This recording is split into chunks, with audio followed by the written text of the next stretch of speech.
Hello बच्चों मैं गौरवारिया आप लोगों से आज फिर डिस्कस करने जा रहा हूँ। अगला लेक्चर नंबर 8 आज डिस्कस करेंगे और लेक्चर नंबर 8 आपका क्लास नंबर 12 का चैप्टर नंबर 5 डिस्कस कर रहे हैं। तो आज की जो एक्सरसाइज होगी हमारी वो होगी 5.6 एक्सरसाइज, और जो कि है बच्चों पैरामीट्रिक फंक्शन के ऊपर। पैरामीट्रिक फंक्शन का डेरिवेटिव कैसे किया जाता है आज आपको वो सिखाया जाएगा लेक्चर नंबर 7 के अंदर। ठीक है, लेक्चर नंबर 7 में हम क्या सीखेंगे कि पैरामीट्रिक फंक्शन क्या होते हैं और उनका आप डेरिवेटिव कैसे करते हो, पैरामीट्रिक फंक्शन का डेरिवेटिव कैसे करोगे, तो वो ज़रा सीखते हैं बच्चों। पैरामीट्रिक फंक्शन होते क्या हैं?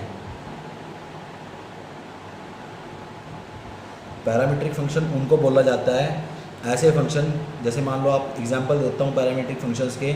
अगर आपका दोनों के दोनों वेरिएबल किसी अनदर वेरिएबल की टर्म में एक्सप्रेस कर रखे हों, जैसे आपको x और y दो वेरिएबल किसी अनदर वेरिएबल t की टर्म में एक्सप्रेस कर रखे हैं। ठीक है, a यहाँ पे क्या है? कांस्टेंट है, a कांस्टेंट है। ठीक है, a इज़ कांस्टेंट।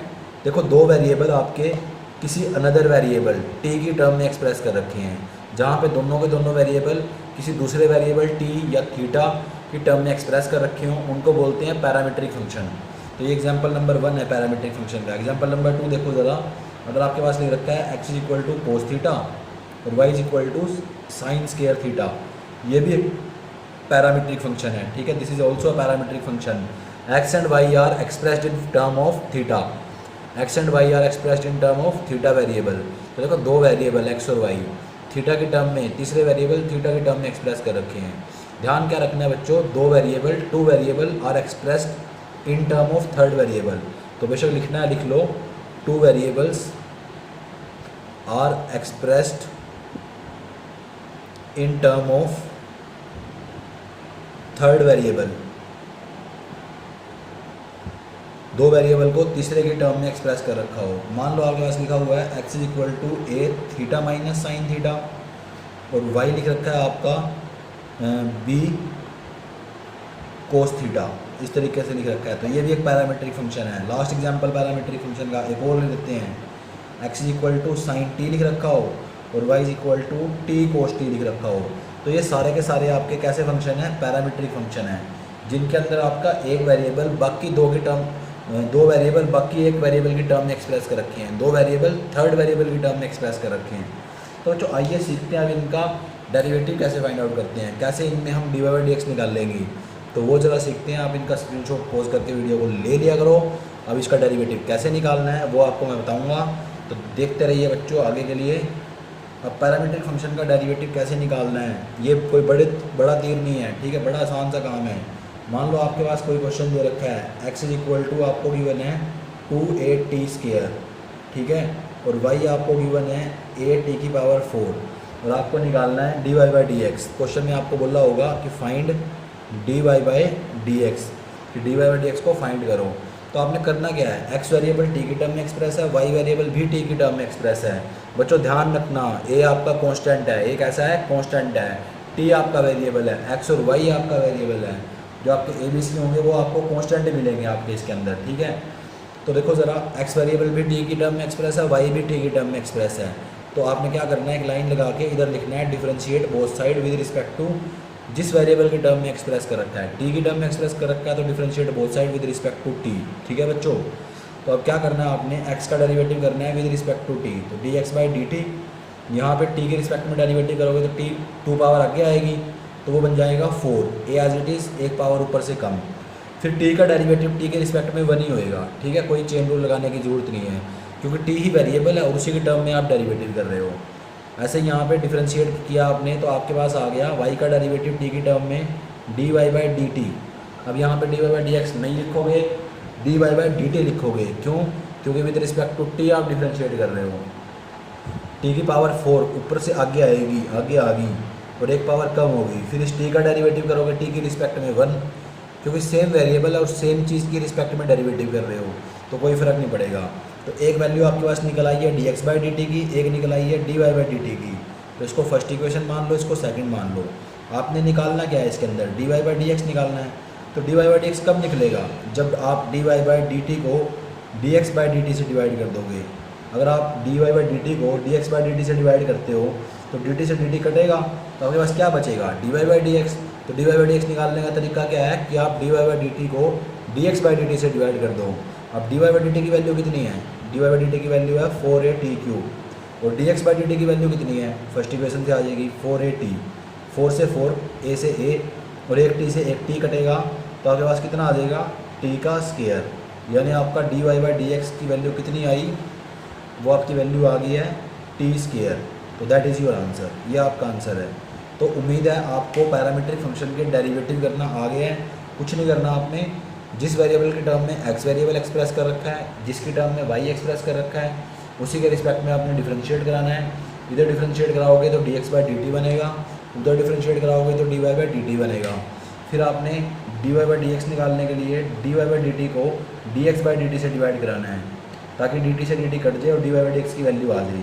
वहाँ वैल्यू पुट करो, कैंसिल आउट करो, dy बाई dx की वैल्यू आ गई। हर क्वेश्चन में पैरामीट्रिक के आपने ऐसे ही करना है, सेम तरीका है। आगे का काम रहता है बच्चों, आपको डिफरेंशिएशन आता है या नहीं आता, चेन रूल आता है या नहीं आता।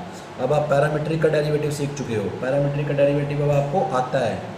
बस कहानी वहीं जाके अटकती है कि आपको चेन रूल आता है कि नहीं आता, आपको डेरिवेटिव करना आता है कि नहीं आता। ठीक है, तो इसके बाद आगे बढ़ते हैं क्वेश्चन नंबर 5 पे। बाकी के सारे क्वेश्चन सेम है बच्चों, जो छुड़वाऊँगा वो आपने खुद ट्राई करने हैं और आप ट्राई कर लोगे, पूरी उम्मीद है आपसे।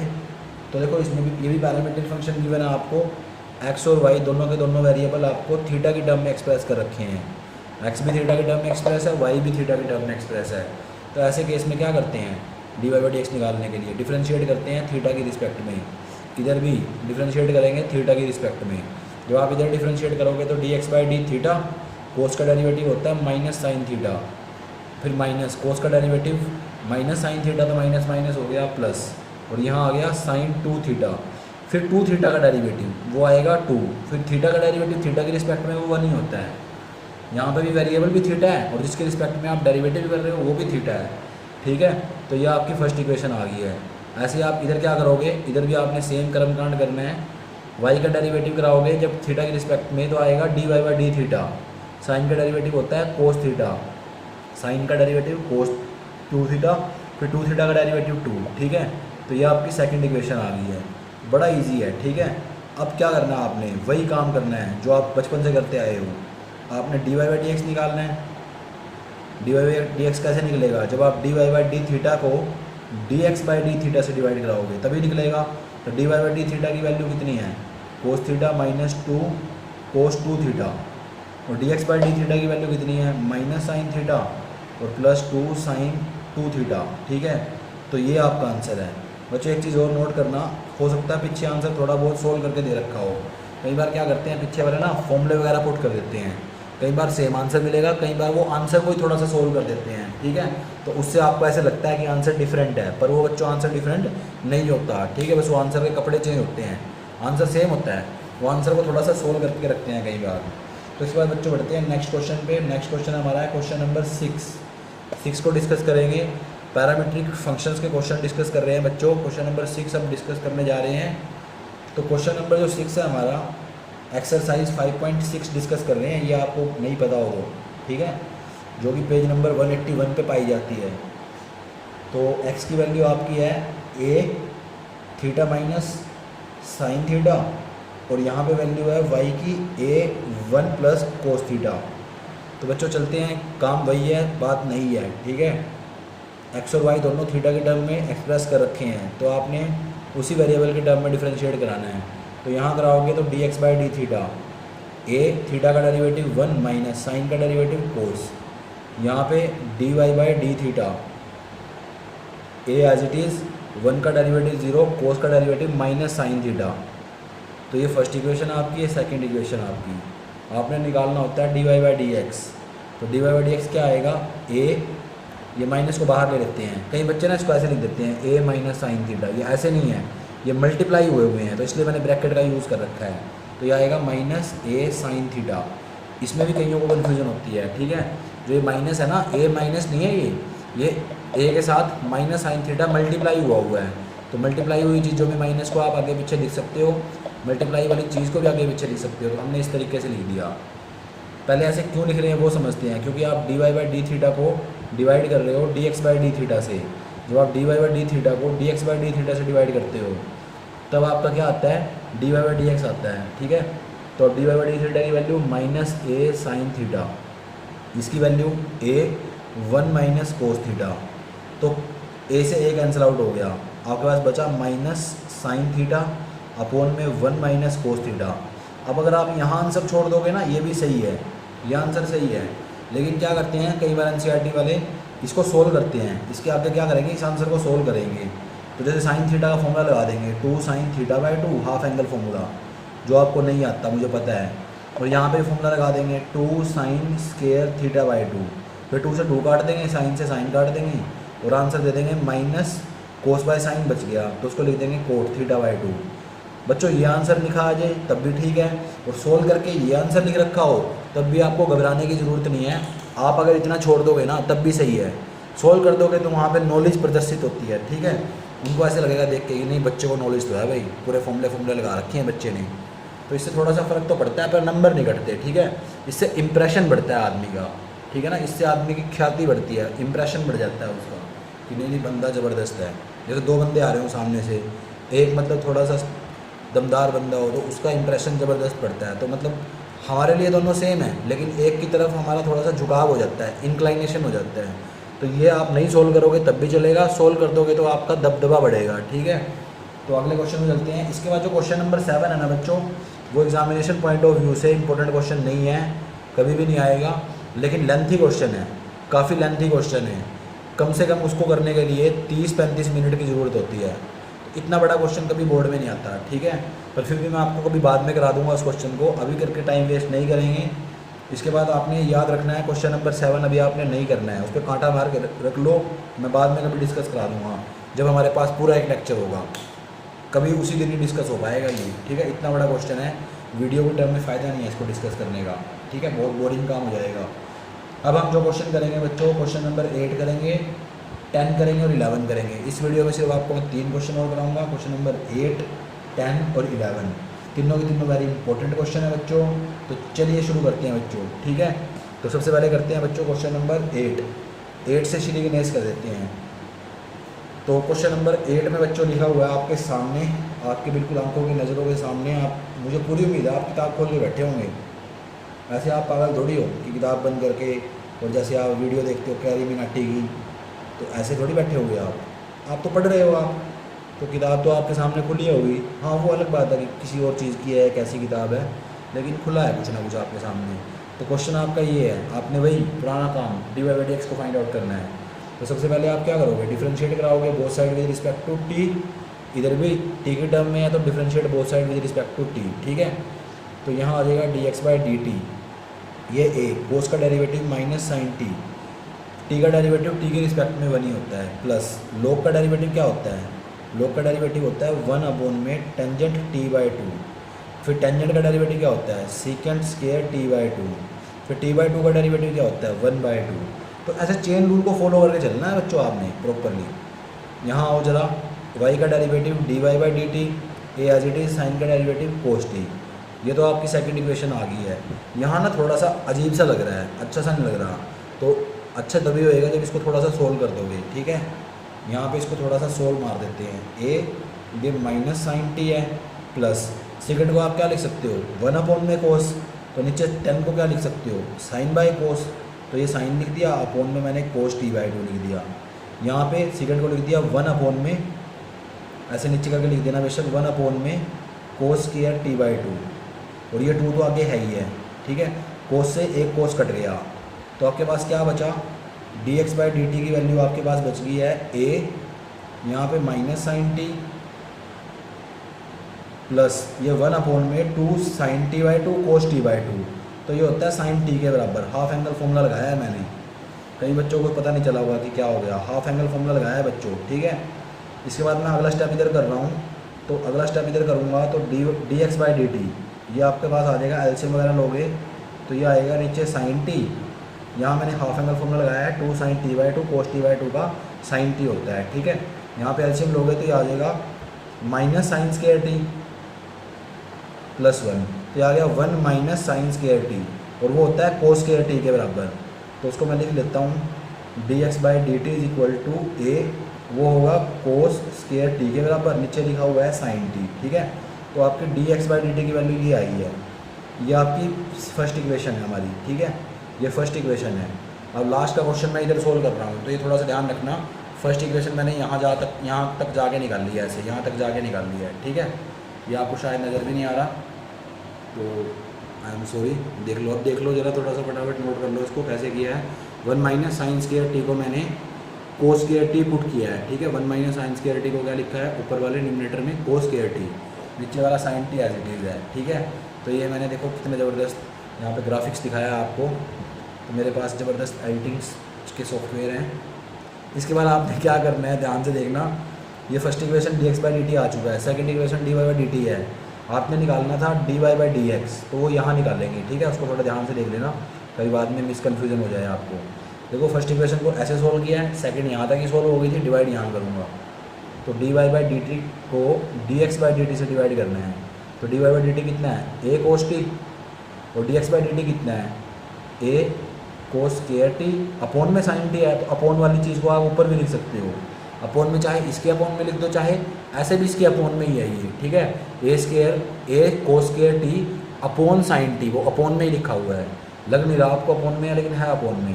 एक कोस से कोस कटा, साइन बाय कोस बचा, तो वो आ गया टेंजेंट टी। तो ये आपका आंसर है, d y by d t की वैल्यू आपकी टेंजेंट टी है। क्वेश्चन बच्चों इंपॉर्टेंट था, ध्यान से देख लेना, बीच बीच में आपके एक दो फॉर्मूले यूज़ हुए हैं, प्लीज़ इसको अच्छे से नोट कर लेना। ठीक है, कोई प्रॉब्लम हो तो मुझे बता देना, मैं सेपरेटली सोल्व करके इसको व्हाट्सएप पे डाल दूँगा अगर दिक्कत आए। ऐसे नहीं कि चलो सर के मज़े लेते हैं, बता देते हैं सर को। ठीक है, हम कहाँ इसको करते फिरेंगे, कहाँ हमें पेन उठाना पड़ेगा, फिर कॉपी उठानी पड़ेगी, इधर उधर ढूंढनी पड़ेगा, उससे पहले 1-2 घंटा उसके लिए, 1-2 घंटा में पेन ढूंढना पड़ेगा, ऐसे नहीं करना। ठीक है, खुद ट्राई पहले करना है। इसके बाद क्वेश्चन नंबर 10 करेंगे, क्वेश्चन नंबर 10 के बाद क्वेश्चन नंबर 11 भी करना है हमने। ठीक है, बाकी के आप खुद कर सकते हो, ईजी हैं। फिर ऐसे ही आपको सिर्फ मैं एक एग्जाम्पल कराऊंगा, बाकी के एग्जाम्पल आप खुद करोगे। ठीक है, तो चलिए शुरू करते हैं। ठीक है, तो क्वेश्चन नंबर 10 में आपके सामने लिखा हुआ है x is equal to a cos theta plus theta sine theta. ठीक है, और वाई लिखा हुआ है a sine theta minus theta cos theta. ठीक है, तो बच्चों डिफरेंशिएट करोगे थीटा की रिस्पेक्ट में, डिफरेंशिएट कर दिया थीटा की रिस्पेक्ट में, थीटा को रिस्पेक्ट देते हुए डिफरेंशिएट कर दिया आपने, तो ये a as it is, cos का डेरिवेटिव क्या होता है minus sine t, sine theta, theta है तो यहाँ लगेगा product rule, theta as it is, cos का डेरिवेटिव, साइन का डेरिवेटिव कोस थीटा, और फिर साइन एज इट इज़, और थीटा का डेरिवेटिव 1। ठीक है बच्चों, साइन से गया साइन, तो आपके पास आया ए थीटा, और ये आ गया कोस थीटा, तो ये d x by d theta की वैल्यू आ गई है। ठीक है बच्चों, यहाँ देखते हैं d y by d theta, तो ये क्या होगा, ए साइन का डेरिवेटिव कोस थीटा माइनस यहाँ फिर प्रोडक्ट रूल, तो ब्रैकेट लगा लो, क्योंकि दो में एक टर्म दो में टूटने वाली है, जब एक टर्म दो में टूटने वाली हो तो आपको उसके लिए घर बनाना पड़ता है, तो ब्रैकेट लगा दी है। ठीक है, थीटा जी टी कोस का डेरिवेटिव होता है माइनस साइन थीटा प्लस फिर कोस थीटा जी थीटा का डेरिवेटिव 1।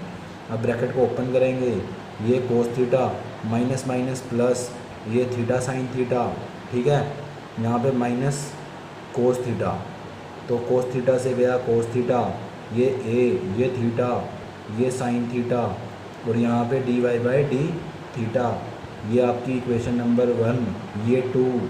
फिर निकालना क्या था, d y by d x, निकलेगा कैसे, d y by d theta को d x by d theta से डिवाइड करके निकलेगा, d y by d x, d theta कितना है, ए थीटा साइन थीटा है, d x by d theta कितना है, ए थीटा कोस थीटा है, ए से ए, थीटा से थीटा उड़ाया, तो बचा क्या बचाया, टेन थीटा, तो वही आपका आंसर है बच्चों। क्वेश्चन बड़े आसान हैं, बच्चा इसको कर सकता है। ठीक है, कोई मुश्किल वाली बात नहीं है, कोई परेशानी दिक्कत वाली बात नहीं है। तो आगे बढ़ जाते हैं। इसके बाद 2 क्वेश्चन करेंगे, दोनों ट्रिकी हैं। एक आपका प्रीवियस कंसेप्ट के ऊपर डिपेंड करता है और दूसरा आपका प्रीवियस चैप्टर के ऊपर डिपेंड करता है, चैप्टर नंबर 2। जिसने अच्छे से नहीं किया वो तो भूल जाओ इस क्वेश्चन को, लेकिन मैं भूल कर भी आपको भूलने नहीं दूंगा। ठीक है, मेरे होते हुए बच्चों आप भूलना भी भूल जाओगे। तो क्वेश्चन नंबर आप निकाल लो फटाफट लास्ट इस एक्सरसाइज का। देखो शुरुआत करके हम लास्ट तक पहुंच गए हैं 20 मिनट के अंदर अंदर। ये बच्चों आपकी स्पीड है। ये आप 12वीं क्लास में ऐसे थोड़ी आ गए हो, मजाक मजाक में थोड़ी आए हो। ये आपकी मेहनत दर्शाता है, ठीक है, स्पीड दिखाता है, आपका हौसला है ये। तो बच्चों फॉर्मूला बता देता हूँ पहले क्वेश्चन का। फॉर्मूला कहता था साइन इनवर्स एक्स प्लस कहीं पे कोस इनवर्स एक्स लिखा हो तो आंसर होता है π/2। ये फॉर्मूला मैंने आपको सेकंड चैप्टर में बचपन में कराया था, शायद आपको याद है। क्वेश्चन नंबर 11 है आपका एक्सरसाइज 5.6 का, पेज नंबर 181 के ऊपर, पेज नंबर आपका 181। तो यहाँ पे आपको एक्स दे रखा है। जिसको ये फॉर्मूला आता है ना वो क्वेश्चन देख के समझ जाएगा। जब भी बच्चों मैंने आपको बचपन में ये भी बता रखा है कि जब भी आपके पास इन्वर्स ट्रिग्नोमेट्रिक फंक्शन आए तो आपने क्या करना है, कुछ ना कुछ रीएडजस्टमेंट करनी है। डायरेक्ट डेरिवेटिव कभी नहीं करना। डायरेक्ट डेरिवेटिव आपको अपनी माता जी की कसम है, आपको पिताजी की कसम है, दादा दादी नाना नानी सबकी कसम है कि कभी भी इन्वर्स ट्रिग्नोमेट्रिक फंक्शन अगर थोड़ा सा भी खतरनाक आ गया देखने में तो उसका डायरेक्ट डेरिवेटिव नहीं करना। अच्छा बच्चे पता क्या करते हैं, सर अगर ऐसे आ गया ना फिर भी फॉर्मूला यूज़ कर लूँ, अरे भाई इसका तो डायरेक्ट डेरिवेटिव हो रहा है, ये तो बड़ा सिंपल सा है, ठीक है ना, ये तो कॉमन सेंस है। यहाँ तो आप कॉमन सेंस लगा के देखो, common sense is very common, common sense बड़ी कॉमन है, पर ये कॉमन पीपल में मिलती नहीं है, ठीक है। Common sense is very common but not found in common people. आम लोगों में कॉमन सेंस कहाँ मिलती है, किसी एक्स्ट्रा ऑर्डिनरी आदमी में ये ऑर्डिनरी चीज़ें नहीं मिलती, एक्स्ट्रा ऑर्डिनरी ही मिलती हैं, और ऑर्डिनरी में ऑर्डिनरी मिलती हैं, तभी तो वो ऑर्डिनरी है। वो पीछे का एक्स्ट्रा आगे का एक्स्ट्रा लगाने के लिए ना आपको एक्स्ट्रा करना पड़ता है, एक्स्ट्रा एफर्ट डालने पड़ते हैं, ठीक है। तो बच्चों देखो आप क्या करो, एक छोटी सी ट्रिक नोट करो, ये ट्रिकी क्वेश्चन है। ट्रिक क्या कहती है कि एक्स और वाई को आपस में मल्टीप्लाई करा दो। देखो इनको मल्टीप्लाई कराओगे तो क्या फ़ायदा होगा आपका, मल्टीप्लाई कराने से बड़ा फ़ायदा होने वाला है। रूट दोनों के ऊपर चला जाएगा, जब दोनों के ऊपर छत थी तो दोनों ने छत को इकट्ठा कर लिया, ठीक है, लेंटर को जोड़ दिया। तो देखो बेस सेम है, पावर ऐड हो जाती हैं, बेस सेम होने से बचपन में पावर ऐड हो जाती थी, 8वीं 9वीं क्लास में हमने किया था। तो ये अंडर रूट में ए और पावर में क्या लिखा हुआ है, sine square T plus cos square T, वो तो वैल्यू होती है π/2 के बराबर। बच्चे कहेंगे सर वो तो एक्स में होती है, टी में थोड़ी होती है। अरे भाई एक्स का क्या फ़र्क है, टी का क्या फ़र्क है, यहाँ पे बस वैल्यू सेम होनी चाहिए, चाहे एक्स लिखा हो, चाहे टी लिखा हो, चाहे थीटा लिखा हो, चाहे कुछ मर्जी लिखा हो, सेम वैल्यू होनी चाहिए, आंसर π/2 आता है, ठीक है। तो ये आपका आ गया। अब आप डिफ्रेंशिएट करा दो इसको, अब तो ये आपका इम्प्लिसिट फंक्शन बन गया है। डिफ्रेंशिएट कराओगे विद रिस्पेक्ट टू एक्स, तो x as it is y का derivative dy/dx, y as it is x का डेरिवेटिव 1, और इधर कांस्टेंट की पावर कांस्टेंट, ऊपर अंडर रूट, सारा कांस्टेंट है तो डेरिवेटिव 0, और dy/dx यहाँ से निकालना है तो y को उधर लेके जाना है और x से डिवाइड कराना है, तो ये आ गया dy/dx। इतना आसान है बच्चों। ट्रिक बस आपको ये यहाँ देखनी है, ट्रिक जिसको आ गई उसके तो हो गई मौज। समझ में नहीं आया तो भाई पॉज करके बैक जाके दोबारा देख लेना। आपका मुझे पता है आपका 1.5 GB का नेट पड़ा होता है दिन में, पर आपको और भी बहुत काम होते हैं भाई, ठीक है। तो अकेला ये हमारी वीडियो देखने के लिए थोड़ी होता है। तो एग्जाम्पल नंबर 37 आपको मैं कराऊंगा, बाकी के आप खुद कर ही चुके होंगे साथ के साथ, पूरी उम्मीद है आपसे कि साथ के साथ आप पेन कॉपी के बिना तो बैठते ही नहीं, इतने अच्छे बच्चे हो। ए की पावर 2/3 तो करोगे differentiate with respect to both side x, ठीक है, differentiate both side with respect to x करोगे तो पावर आगे 2/3 और एक्स की पावर 1 कम तो 2/3 - 1, फिर 2/3 पावर आगे वाई की पावर 1 कम, फिर वाई का डेरिवेटिव, और यहाँ कांस्टेंट का डेरिवेटिव 0, ये आ गया 2/3 एक्स की पावर यहाँ आ गई -1/3 प्लस वाई की पावर -1/3, साथ में dy/dx आगे 2/3 इज इक्वल टू 0। निकालना यहाँ से dy/dx है। तो देखो 2/3 को आप कॉमन लेके उधर डिवाइड में भेज सकते हो, भेजोगे तो क्या बचेगा, x की पावर 1/3 y की पावर -1/3 dy/dx। क्या किया आपने, 2/3 को कॉमन निकाल दिया यहाँ पे और उसको 0 के नीचे भेज दिया, 0/समथिंग 0 ही होता है। फिर इसके बाद आप क्या करोगे, dy/dx वाली टर्म रखोगे, इसको उधर लेके जाओगे तो ये आ गया -x की पावर -1/3, फिर इससे डिवाइड कराओगे क्योंकि वो यहाँ थी ना डिवाइड में जाएगी तो ये आ जाएगा। इसके बाद माइनस वाली टर्म को अगर नीचे लेके आते हैं तो वो प्लस हो जाती है पावर में, ऐसे ये ऊपर आएगी तो ये ऊपर प्लस हो जाएगी पावर में। इसका मतलब है y/x की पावर 1/3, और इसको आप लिख सकते हो अंडर रूट यहाँ पे 3, इसको बोलते हैं क्यूब रूट, ठीक है। अगर ऐसे लिखा हुआ है ना तो उसका मतलब है पावर 1/3 है। तो आपका आंसर आ गया। बच्चों अब होमवर्क नोट करने की बारी आ चुकी है। होमवर्क फटाफट नोट करो। एक्सरसाइज 5.6 निकाल लो। एक्सरसाइज 5.6 में आपको जितने क्वेश्चन नज़र आए सारे कर लोगे आप, मुझे पता है, एक भी नहीं छोड़ोगे। अगर मैं कहूँगा ना कि बच्चों थोड़ा सा क्वेश्चन छोड़ दो, एक दो नहीं छोड़ोगे आप, ठीक है, तो मैं फिर कहने का फ़ायदा क्या है जब आप छोड़ना ही नहीं है। आपने कंप्लीट करनी है। क्वेश्चन नंबर 7 तो आपको छोड़ना पड़ेगा, वो आपसे होगा भी नहीं, ठीक है। तो कई बच्चे ना बड़े चालाक होते हैं, वो क्या करेंगे, इसके लिए ना यूट्यूब वगैरह खोल लेंगे, फिर देखेंगे कहीं और पे किसी टीचर ने ये सोल्व करा रखा है, नहीं करा रखा, फिर बड़े कन्फ्यूज हो जाएंगे, परेशान हो जाएंगे, फिर उसको बंद कर देंगे, कहेंगे नहीं सर ने सही कहा था कि छोड़ देना अभी इसको। कोई बात नहीं, कहीं देखो रास्ता यहाँ से मान लो आपको यहाँ जाना है तो कहीं तो सीधा यहाँ जाते हैं, भाई सर ने कहा यहाँ जाना है तो बस बात ख़त्म। कहीं ना घूम फिर के जाते हैं, हाँ घूम फिर के जाएंगे सर अच्छे से, ऐसे आपकी बात पर तसल्ली थोड़ी करेंगे, तो बस उससे आपका टाइम ही थोड़ा वेस्ट होगा। मेरे पे विश्वास कर लोगे तो थोड़ा सा टाइम कम वेस्ट होगा, ठीक है, क्योंकि हम तो ऐसे घूम फिर के जा चुके हैं ना। अब आगे देखो, आपने एग्जाम्पल करने हैं, साथ के साथ एग्जाम्पल नंबर आपने लगना है 34 से आपने 37 तक सारे एग्जाम्पल भी कंप्लीट करने हैं। तो ये आपका होमवर्क है। नोट्स साथ के साथ ज़रूर प्रिपेयर करते रहा करो, नोट्स ज़रूर बनाते रहना, क्योंकि जो बनाएगा नोट वही छापेगा नोट, ठीक है। ओके बच्चों, गुड बाय।